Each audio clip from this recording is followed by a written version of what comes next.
सड़िया बुलुकिया गाना लगातार तहलका मचा रहा है। जी हां दोस्तों, आपका स्वागत है मेरे चैनल ऑसम भोजपुरी पर। वीडियो को पूरा देखिएगा। वीडियो पसंद आए तो वीडियो को लाइक और चैनल को सब्सक्राइब कीजिएगा। दोस्तों, सड़िया बुलुकिया गाना जिसे लगभग 3 सप्ताह पहले मां गायत्री रिकॉर्ड्स यूट्यूब चैनल से रिलीज किया गया था। दोस्तों, जब से यह गाना रिलीज हुआ है तभी से दोस्तों यह गाना यूट्यूब और इंस्टाग्राम दोनों ही जगहों पर खूब धमाल मचा रहा है। और दोस्तों, एक मजे की बात बताऊं आप लोगों को, दोस्तों इस गाने ने यूपी और बिहार में ब्लू साड़ी की डिमांड बढ़ा दी है।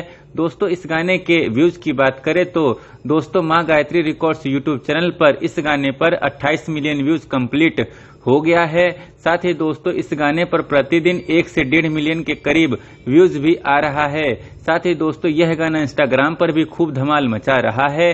दोस्तों यह गाना इंस्टाग्राम पर ट्रेंड करने के साथ ही इस गाने पर 9,65,000 के करीब इंस्टाग्राम रील भी बन चुका है। और कल नहीं तो परसों तक दोस्तों इस गाने पर 1 मिलियन इंस्टाग्राम रील भी कंप्लीट हो जाएगा। और दोस्तों आपको तो पता ही होगा कि पावर स्टार पवन सिंह का यह गाना टॉप 100 म्यूजिक वीडियोस इंडिया में नंबर 1 पर ट्रेंड कर रहा है। दोस्तों, आप लोगों के आसपास यह गाना बज रहा है कि नहीं, कमेंट करके जरूर बताइएगा। फिर मिलते हैं किसी नए वीडियो में। वीडियो पसंद आए तो वीडियो को लाइक और चैनल को सब्सक्राइब कीजिएगा।